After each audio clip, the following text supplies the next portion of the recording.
First of all, misconceptions are that there's some sort of brain injury or vaccine injury to the brain. That's not true. There is no injury in the brain of a kid with autism. Also, people think, well, it's a genetic mutation. It is not. There is no genetic mutation that is responsible for autism. It all started for me with one question. What is happening in the brain of a child with ADHD?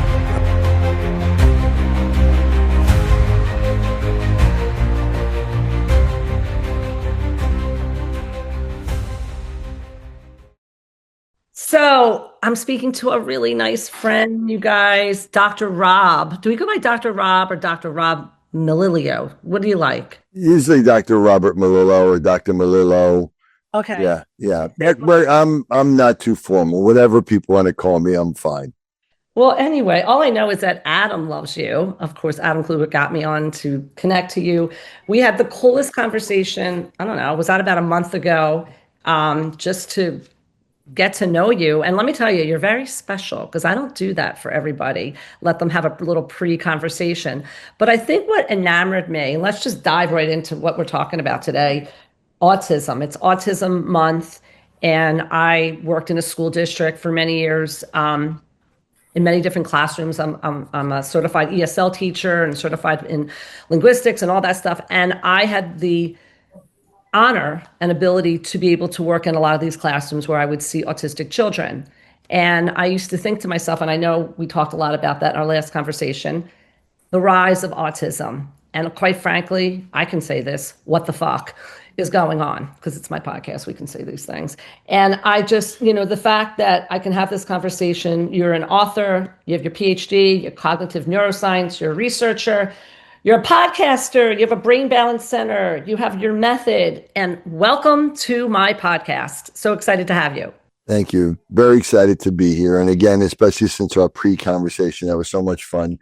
And your background. So let me ask you a question. I just had a question that, Sure.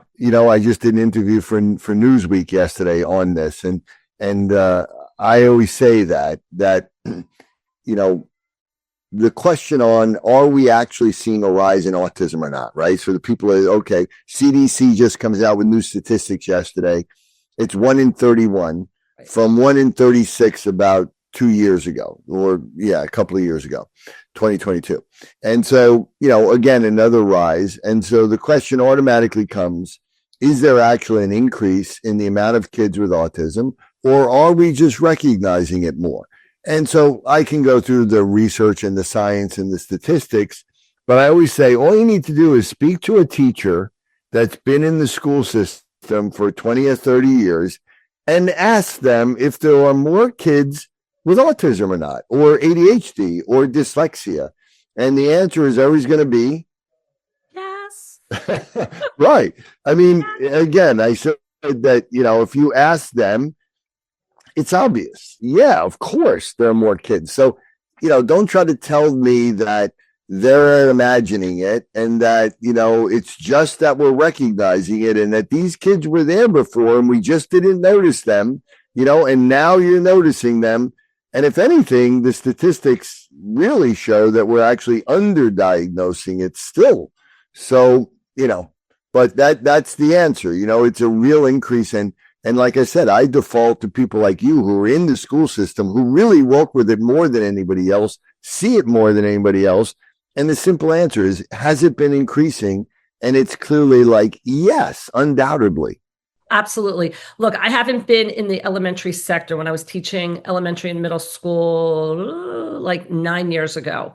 So I can't even only imagine in my window that I haven't been there and I'm in the grad school world and all that. Where, of course, I see, that situation as well in higher education. But when I was teaching for my 4+ years in the elementary sector, like I said, every single year it would be an increase of another classroom. And I would also cover classes. So I really had firsthand interfacing with this community of children who have autism on all different spectrums, and having a close friend who has autism, who the child's non-communicative, really, I guess, gave me this this viewpoint, or should I say, or this lens to look at autism in a very different way. And I always felt or feel like my kids would always say this, that I would interface with autistic children in that I would see the spark through their eyes in this ability to want to so communicate. And so many situations when I was covering classrooms, clearly I'm not certified as a learning specialist, or I don't have any of those degrees, but in elementary sector, you would cover classes. So I did have that firsthand experience. And I always thought to myself, and I know we said this in our last conversation, if you could just unlock this something. This child wanted to communicate with me. Clearly, I could feel it. And I'm so intuitive. I'm like, I don't know, my kids say this, I have this with animals and babies, where I knew like something wanted to be said. And then having this unbelievable honor to meet you is just blowing my mind. And another thing that's blowing my mind is your book. As I was just saying, I was in Florida visiting, planes, beach, wherever I was going, and I was my face was in this book, taking notes, highlighting. And what blew my mind is that, I know we spoke of it last in our conversation, was functional disconnection syndrome. And I was like, yes, right brain and left brain, hey, they're not communicating. What a concept, But the question I guess you get, and everybody buy the book, is that why does this happen? Like, because, you have a child later in life, environment, this, that. So if it is this FDS, right, then why are we seeing so much of this now? And my third book, which I'll have to get you or you'll have to get, is called Autism, the Scientific Truth of Preventing, Diagnosing, and Treating Autism Spectrum. Okay. So all the things kind of that RFK is talking about to a certain extent, or all the questions that they're trying to answer, I actually answered them all in my book in 2013, right? So it was the first book that was ever written on talking about the idea of prevention and cause. So what is the cause? And so, to really understand the cause, first you have to understand what the actual problem is, which very few people do. And that's what Disconnected Kids goes through, is what is actually happening in the brain, and what to do about it, because that's what parents care about, or therapists or doctors. But then the natural question is, well, why? Why is this happening? Are we seeing an increase? And if we are seeing an increase, why? What's driving it? Exactly. So, that has been all stuff that I've been looking at for many, many years. And so the bottom line is that the idea of functional disconnection, or problems with functional connectivity, really has been the cutting edge of research since the 90s. And when we talk about brain issues, whatever it is, adult mental health issues, child, we know that these disconnections between networks in the brain is really where the symptoms come from. How does it get that way? Well, it really has to do with the way the brain grows and develops. And the human brain is unique in its growth and development. Most other animals, most of their brain development, especially mammals and even primates, most of their brain development happens in the womb in a controlled setting. Almost 80% of human brain development happens outside the womb. Wow. And the genes that regulate brain development make up about 84% of all of our genes in our genome are active during brain growth and development, right? So it's pretty important stuff. 84% of our genes. And those genes are designed to be very sensitive, because the human brain is unique. One of the unique features is that we have the biggest brain per body size of any primate, but because we stand upright, we have the smallest birth canal. So we have a big head with a small birth canal. Okay. That's a problem that no other animal has to deal with. So we have had to have mechanisms and regulate our genes so that our brain doesn't grow too much in the womb. We have to keep it small so that it gets through the birth canal. How interesting. Wow. And so the genes that regulate brain need to be able to know when I'm inside versus when I'm outside. And so they need to be sensitive to environmental differences. And when we get outside, they're bombarded by, sound and light and temperature and touch and movement and, all of these things, gravity and radiation, and all of that starts bombarding these genes, which then turn on, and our brain grows really rapidly. So it goes from 20% of the adult size to 90% in 3 years. But that means that, one, the genes that regulate brain development are very sensitive, and they are sensitive to good environmental influences and bad environmental influences. And our brain is the most adapted brain. But that means that our steps of our brain before we're born and after we're born really are very important to whether the brain is being built in the most optimal way. And slight deviations, even in the womb, can lead to big deviations in the way the brain grows and develops and the way networks grow.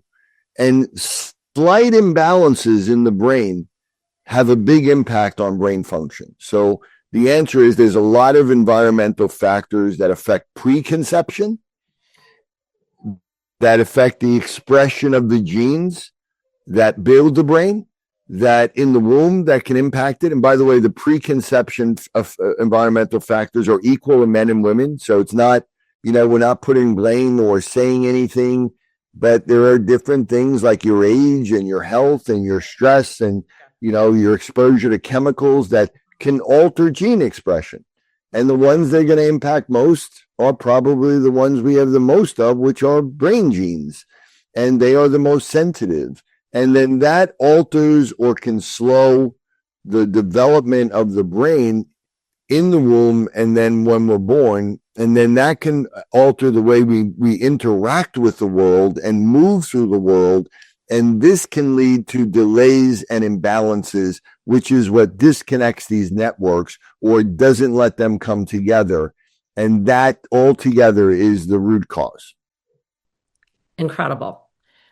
Most people do not know that, obviously, because they're not in that world that you live in the neuroscience world. They look to vaccinations. They look to environment, which clearly is part of it.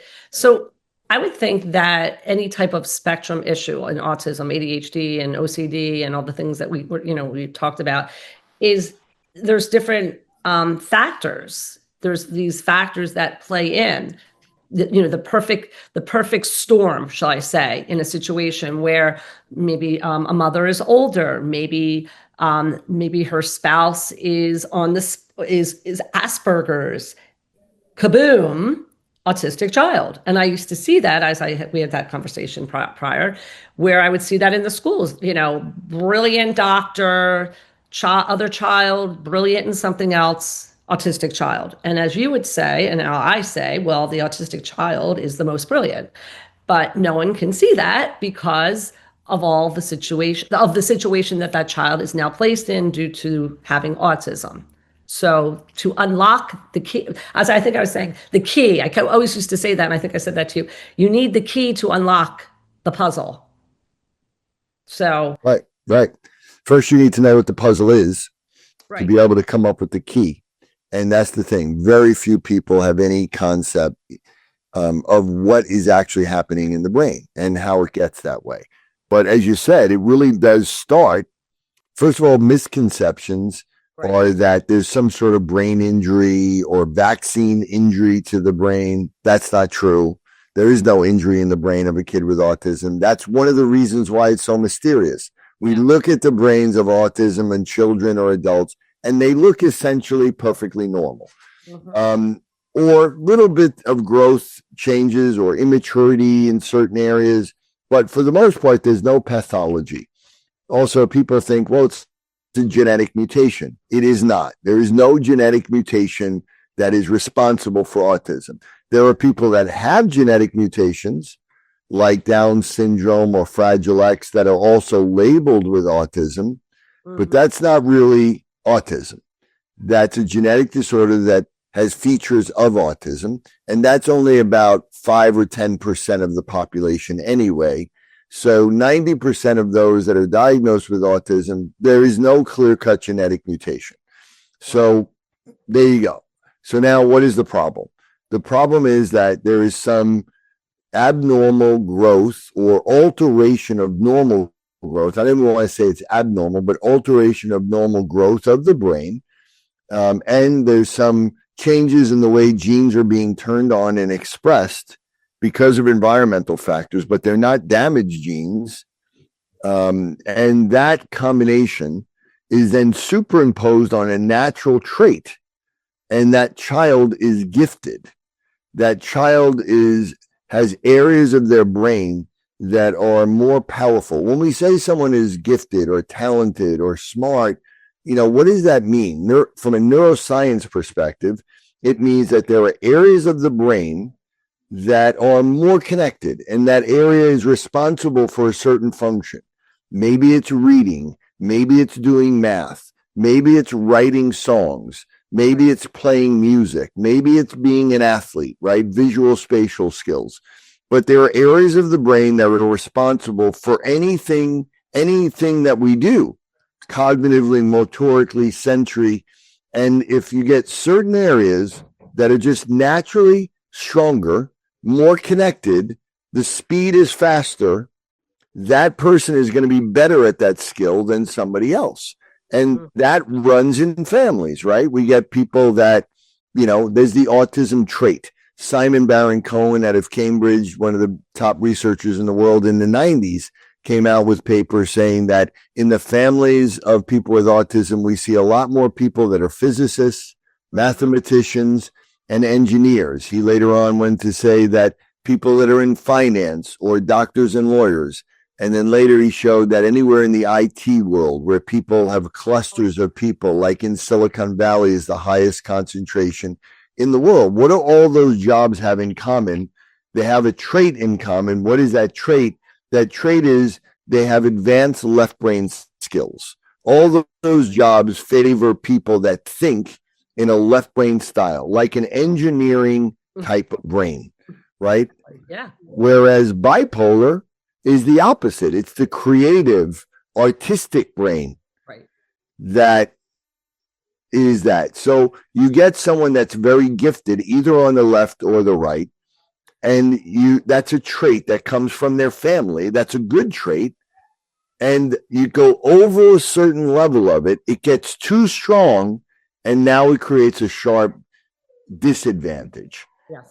And that's why these genes and that's why these problems are also increasing, because those same characteristics, those same traits at other levels give a great advantage that is increasing in society today. The more left brain dominant you are, the better you do in school, the better grades you get, the better colleges. You're not getting into an Ivy League college if you're not a left brain dominant person. You're not, right? It's just almost impossible. And then you're going to get better jobs. You're going to make more money. And, if you get two of those people together, you're going to get a kid that's going to have even stronger trait. And too much of that is what predisposes someone to autism. I loved your explanation. I think you explained it better than me, being that, a person who is, brilliant, neuroscience, doctor, has the autistic child, because it's like these two people come together and kaboom, there's the child. And I would see it all the time. It would happen. And then you're like, okay, in my brain, I'm like, okay, I'm connecting the dots a long time ago to this situation. I mean, it's so obvious. I would see it.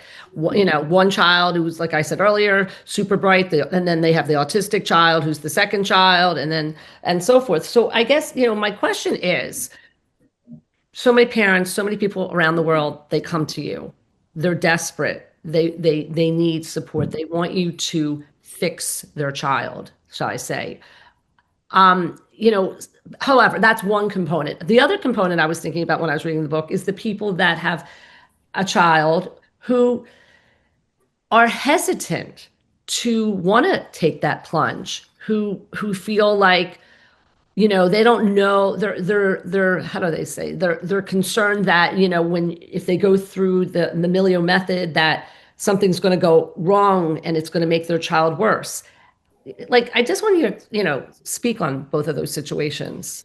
Yeah, I don't get too many people that they're worried that it's going to make them worse, but there are other factors that come into play.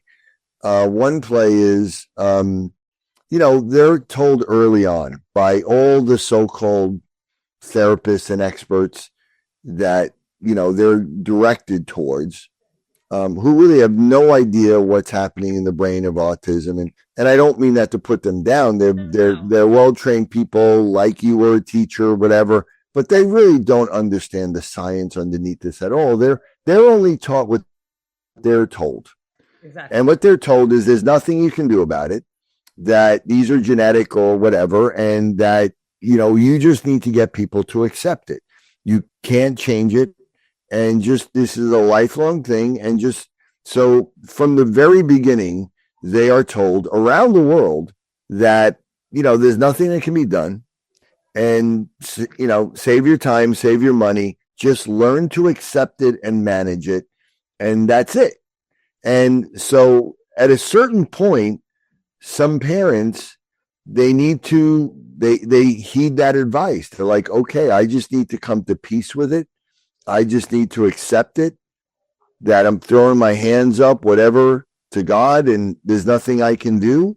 Yes. And, and I'll do the best I can. Yes. And now you come across somebody that says, no, we can actually change it and we can improve it.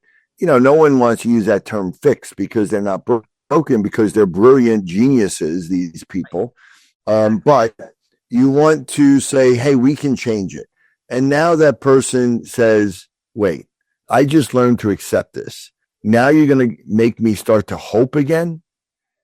And I don't know if I could stand that disappointment if it doesn't happen. And I totally understand that and respect them. And again, I never judge anybody, but also, they go by, I'm listening to my pediatrician, I'm listening to my OT or my speech therapist, and they're saying that, what you're talking about isn't what they learned, and it's completely different. Exactly. And so, that is what we see, a lot of that going out there. And then there is, there's expense. There's, people traveling literally across the world and coming here. And I have a woman that's here right now with triplets, which she came with like 5 other people with her and traveled from South American country, and they're here for 2 weeks. I mean, you can imagine the effort that took to do that. But she has 3 kids, all on the spectrum, and this is her second time back, because after the first time, she saw changes that she could not believe. And she sat down the first day I saw her when she came back. And look, last time I saw her, you can imagine she looked frazzled and really unhappy. And she came in and she smiled and she said, I am actually happy for the first time in years since my children have been born. I can say I'm happy and I have hope. So, this is what the challenge is. But that's why we don't judge people. We don't try to convince them of anything. We just let them know that we're here. We can help. Everything I'm saying is founded in really some of the best science in this area that's ever been done. I published over 100 papers in some of the best journals in the world. I've been doing this for over 35 years. We're here. If you want help, we're here. Yeah. My goodness. So much that you just said is just, I'm just putting myself in this woman's position. And I'm also putting myself in this woman, Galena, that you mentioned in your book, where, obviously her situation where she had the 6-year-old son, you guys got to read the book, you'll know about that. And where, she was, I believe her husband was deceased and she was praying, and then she Googled and found you. And I think that someone like Galena and someone like this woman who's sitting in your office who has triplets, who are of course all on the spectrum, where you can't sit still. I use that expression. You can't live your life unless you feel that you can do something for your child. And I'm not saying, let me clarify here, because I know I'm going to get, backlash on, this, but you do the best you can as a parent. You're a parent, I'm a parent. But yet I know that we're very in sync, Dr. Rob, to say that, and with your son having ADHD and why you went into this world and so forth, is I'm going to do whatever the hell I can possibly do when my child has this situation and has been diagnosed. However, I can't say I was shocked, but when I was reading in the book about, that 50 years ago, we're still doing, not we, me, that practitioners, and I'm not bashing all of them, are still giving the same advice. Why? Yeah, well, because it really comes down to what I've been able to discern is very few people have any fluency in how the brain actually works, grows, develops, and functions, and how it is altered. I mean, most people are surprised because you think, well, my pediatric or neurologist knows the brain, right? And actually, no. And again, most of my research partners are neurologists and pediatric neurologists, and I'm not putting them down. But, I did a lecture to a large pediatric neurology group, and I said, okay, let's have a discussion here. Define for me what you do. How do you define it?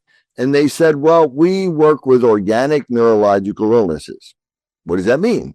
It means that if there's something that we can see, like, a tumor, an injury, damage, a defect, physical issues that we can see, or a gene that we can identify that's mutated, or some sort of metabolic toxic damage, that's what we work with. If there's injury to a nerve, if there's injury to the spinal cord, or, but it's organic.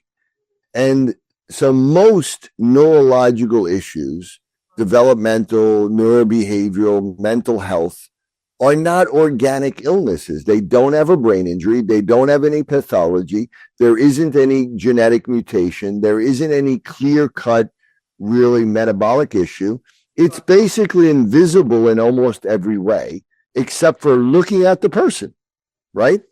And so that's what I am one of the developers of functional neurology, functional neuroscience, where we work with all of those things that are invisible to most measurements. Now, there are ways of looking at brain waves, and there are ways that we can actually get some measurement and look at it.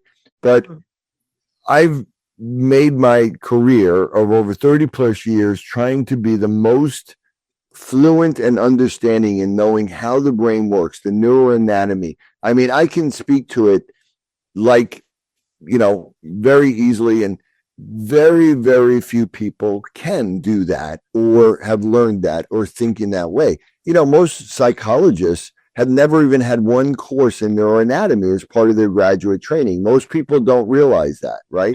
Yeah. You think, well, they're psychologists, they're a brain expert. No, right? Even neuropsychologists, I have a degree in neuropsychology.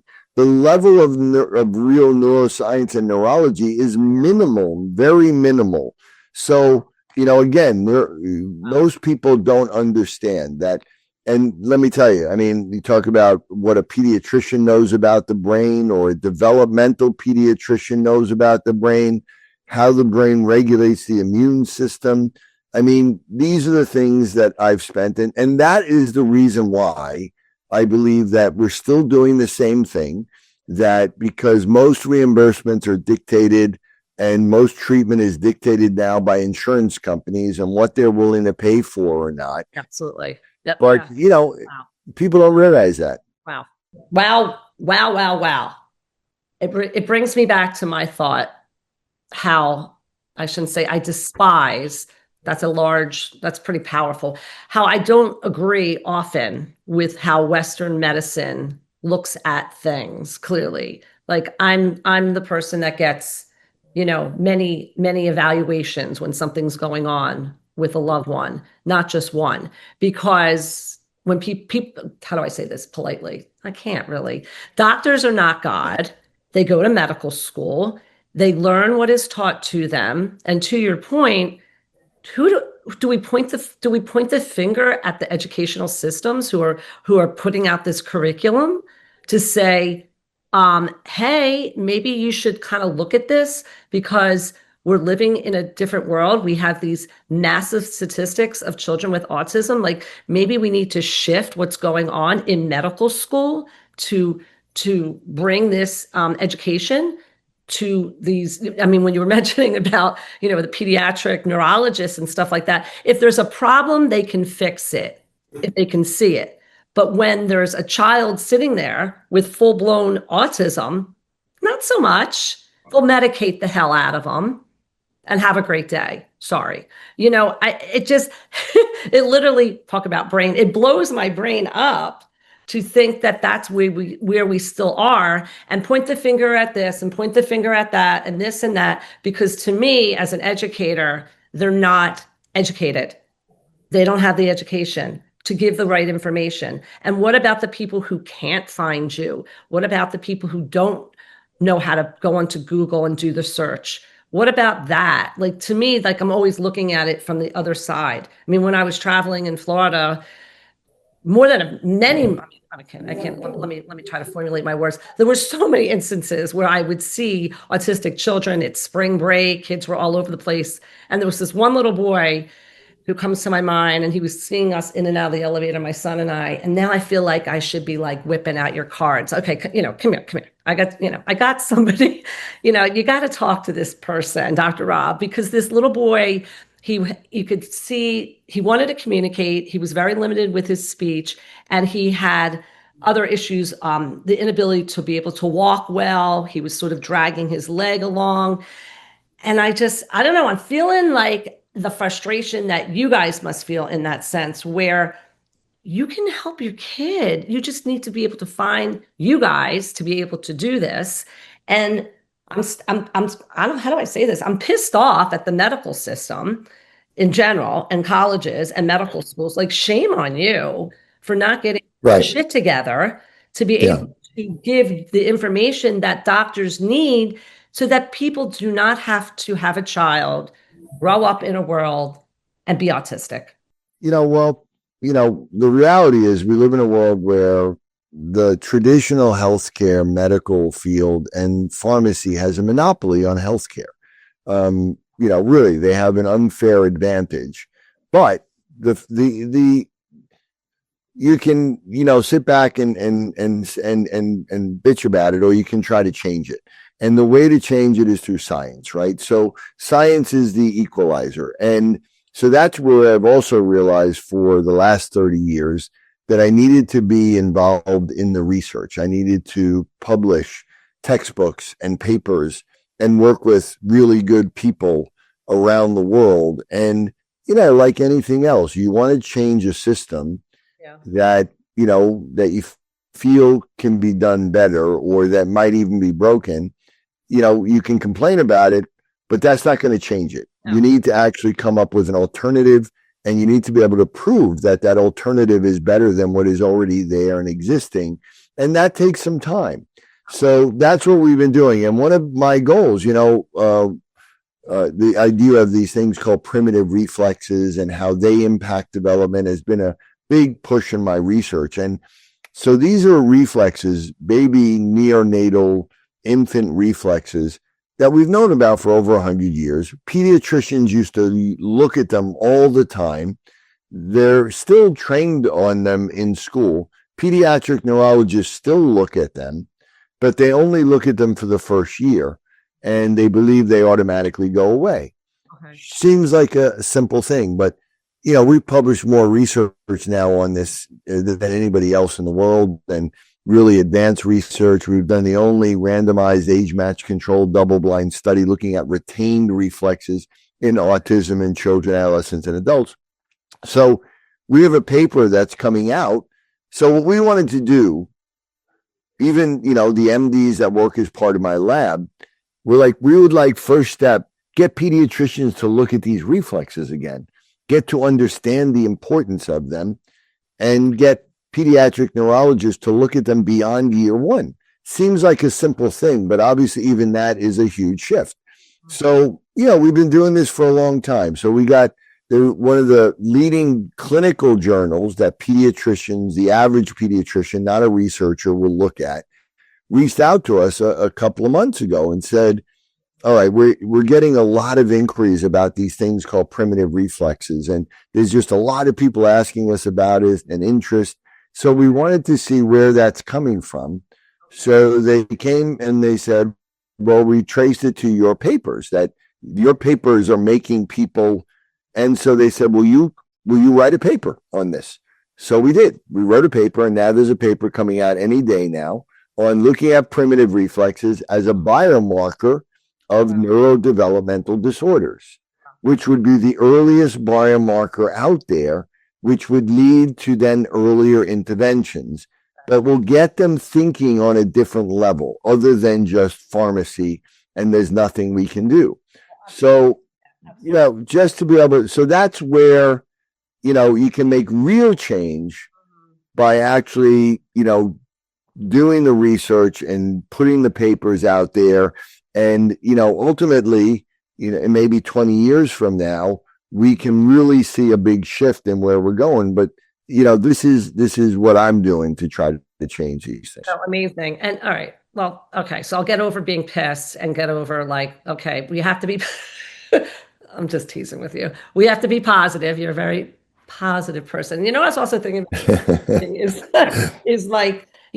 when we talk about mental health, in my podcast, and, we talked last time about, your mental health, the parents coming in, mental health, the woman who was sitting in front of you today with the triplets and having her have this like this breath, this moment of something, knowing that there would be a life beyond what her children are now or have experienced. The mental health component of a child. I mean, I'm putting this in many different components. The mental health of a child with autism is disastrous. But the fact is that they don't even understand, depending upon their level and their spectrum, of how bad it is. I know that you've had the experience, and I want to talk about your mental health. We'll get to that in a second, is when you communicate with a child who is non-communicative, if you want to talk on that, because that is crazy. Yeah, and just so I want to let people know, obviously it's Autism Awareness Month. We're talking about this. Right. But as you're talking about mental health, one of the reasons why we study autism is because it is the most extreme version in this mental health world. It's the biggest mystery. And so in my mind, I've always thought if I can solve that, then everything else is a version of it, right? And so meaning everything, depression, anxiety, schizophrenia, bipolar, OCD, tics, dyslexia, learning, they're all a version of the same core problem, dysfunctional disconnection. So it applies whether you have nothing to do with autism or whether you don't know anybody, but people that suffer from severe anxiety or someone that has OCD, or that somebody that is, agoraphobic, or somebody that has dissociative disorder, it's all the same problem. We know that all mental health issues start in childhood. So they're all developmental. They may not show up. Autism shows up maybe before 3. ADHD may show up before 6 or 7. Dyslexia may show up around 10 or 12. Schizophrenia shows up in our 20s. Bipolar may show up in our 30s, but it all started in childhood.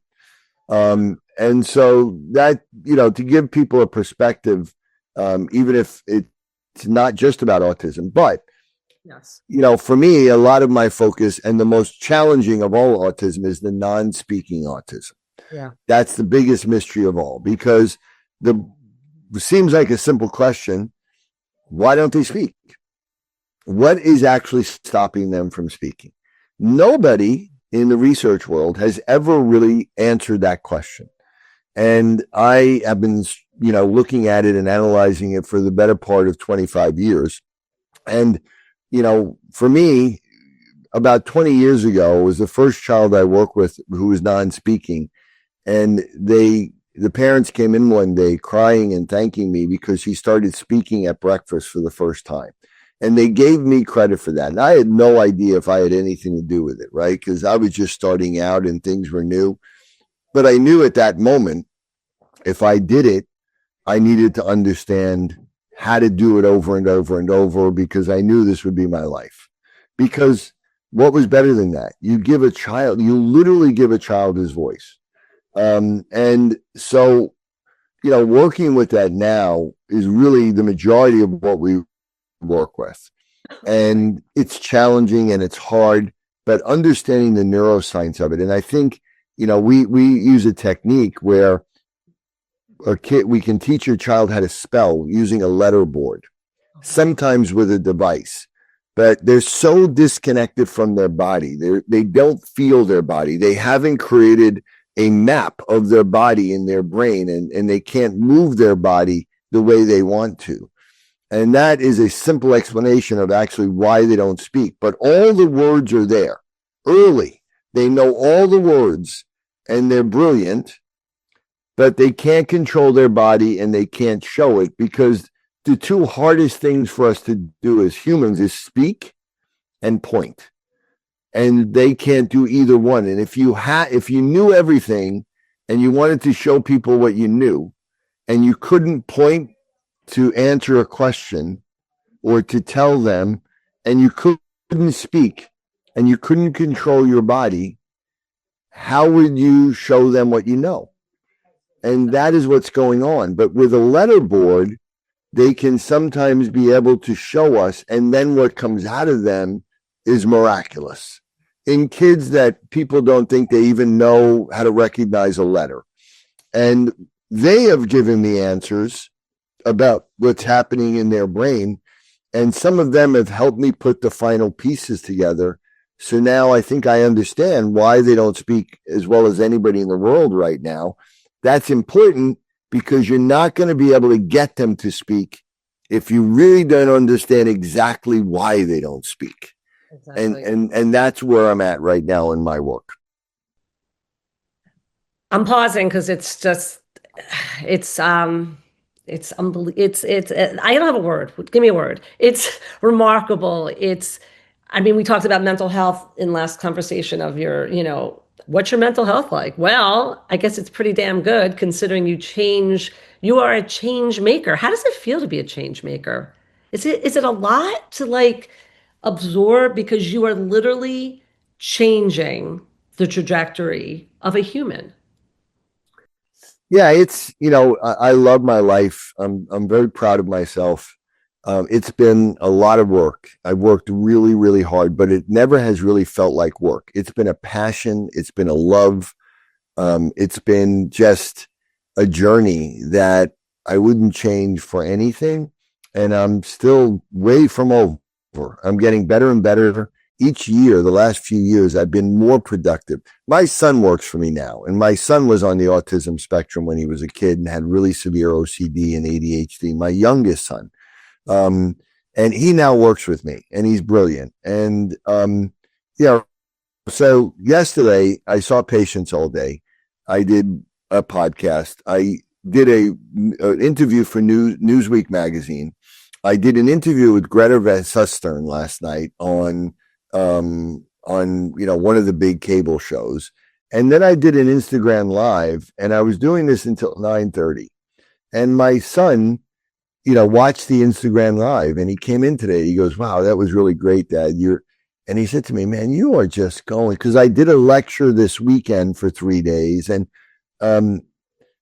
And he said to me, "You're just working so much. It's like, you feel like you're getting burned out."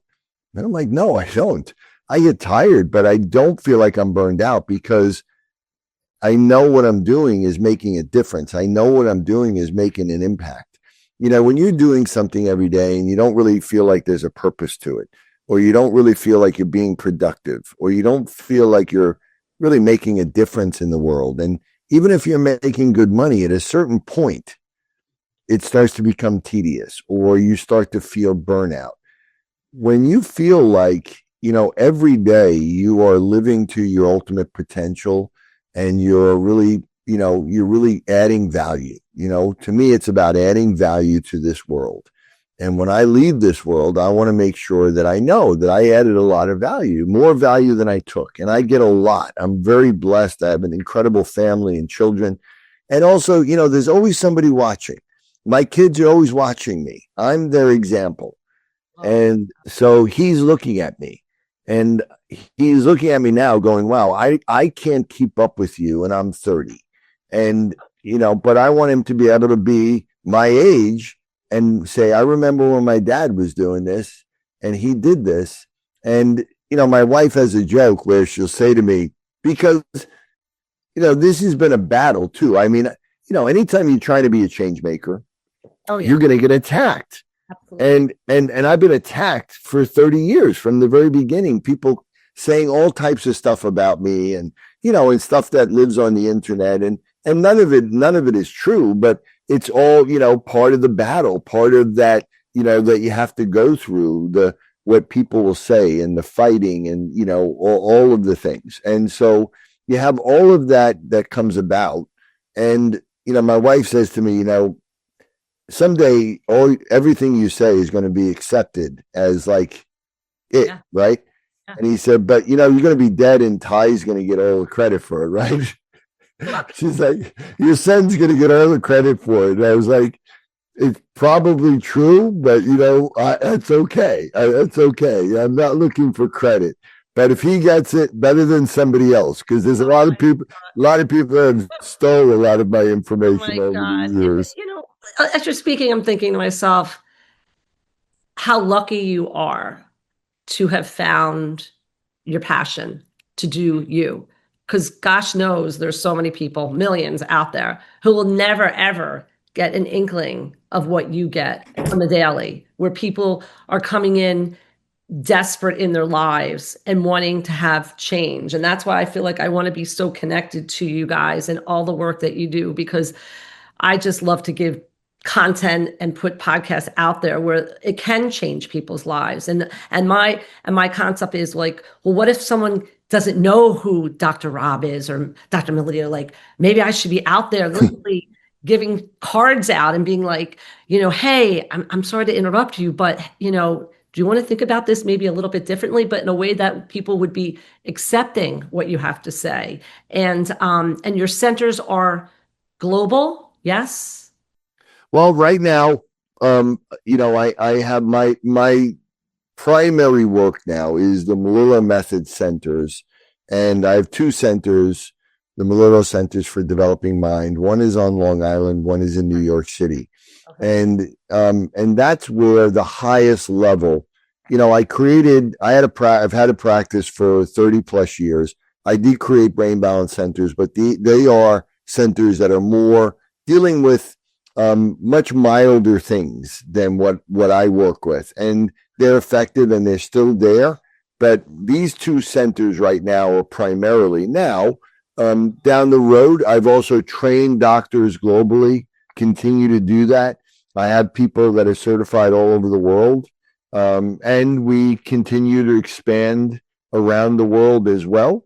But, right now, the primary, purest form of our work is in our two centers in New York. Unbelievable.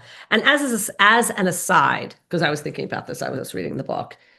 What about someone who, when you look at autism and you look at someone who has had a stroke and is non-communicative, right? Or you look at someone going through ALS, or people that just, would your methodology, and I just want you to speak on that a little bit, on how it works and what you do and putting it on the sensors and all that stuff. Could you leverage it to that world as well?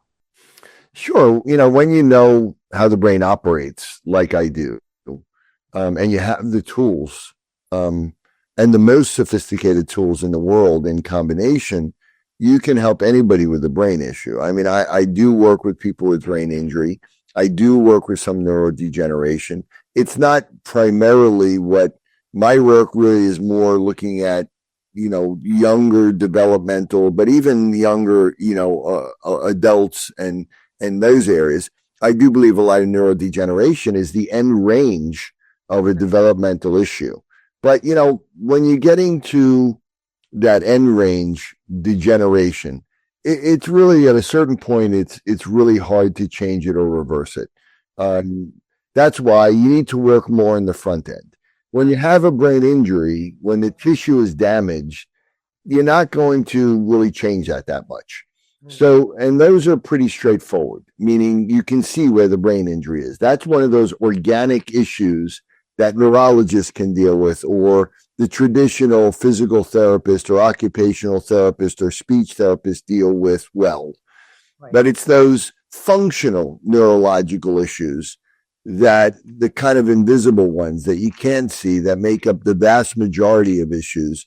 Those are the things that I work with. But my approach is, I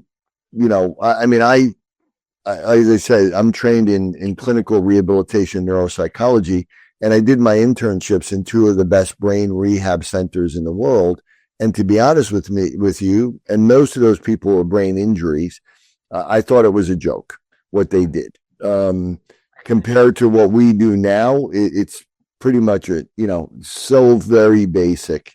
And again, that's because insurance companies won't pay for it. One of those centers had to shut down because insurance companies refused to pay for their therapy, even though they were affiliated with one of the best hospitals in New York. So, it's just, I understand. Yeah. I know. And to your point, insurance companies and all the other stuff, that's a whole other podcast discussion of what that's about, as we all know. But I do have to bring up podcasts, and I have to bring up your daughter, and you have this podcast called the Right Brain Podcast, which a lot of people don't know. You are a podcaster as well. Talk on that for a minute. And by the way, Ty is not going to get all the credit, because I'm going to make sure that you get all. Sorry, Ty, your dad's getting the credit. Talk about you, talk about Ellis, talk about the podcast, and then we'll wrap it up. Yeah, I have two podcasts. One is really more like Neuroscience stuff with my friend and colleague, Dr. Peter Schreier, called the Melillo Method Podcast, Everything Brain. Well, we just kind of nerd out on this science, stuff. And then my daughter is an example of, someone who's uniquely gifted. I mean, she's been, like a prodigy when it comes to writing and singing and playing music from the time she was a child. She came out of the womb singing. She had a beautiful voice as a child right from the beginning. And then, out of nowhere, when she was like 9 or 10, she started writing songs that just would blow your mind. Like, she didn't know how to read or write or even play music at the time, just beginning the guitar. But she struggled with dyslexia type symptoms. She also, struggled with some of the anxiety and the over social awareness and, fear, self-esteem issues and fear of being judged and, imposter syndrome and procrastination and, being able to do detailed type of work and math. And, she struggled with all of these things that these right brain dominant issues people have. And so, again, I've helped her and worked with her a lot throughout her life. But, she is in Nashville. And now she's a really up and coming singer, songwriter. She's doing great on her own. She opened for Zach Brown. Zach Brown produced her album. She's working with some of the best songwriters in the world. She just played at the Blue Bird Cafe, which is the #1 venue in the world for a singer songwriter. And she's written songs for I think 7 or 8 other people at this point in time. But she knows that all of these people struggle with all of these things that she had. So she wanted to bring some real neuroscience to them and let them know it's not your fault. You're not weak. This is your brain and you can do things to change it. So she said to me, Dad, I want to bring your work and I want to bring my experiences and help the people in my community, these creative right brain, people. So the Right Brain Podcast, WRITE. Love it. And we're bringing some of the best singers, songwriters, and producers and artists and creative people in the world to be on the podcast. And it's really doing really well right now. I love it. I want to go on. I was messaging her. Can I come on too?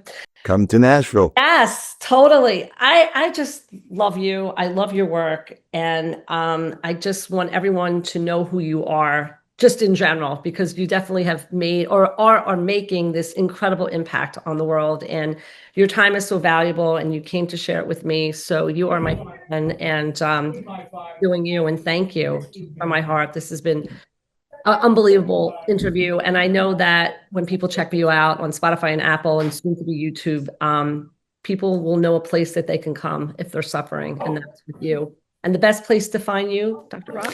drrobertmelillo.com is my website that has all of, if someone wants to make an appointment and come and see us, if you know, a professional want to take my courses, I have a fellowship level course, you know, and a lot of resources on there, papers, books, you know, a lot of the equipment and supplements that we use.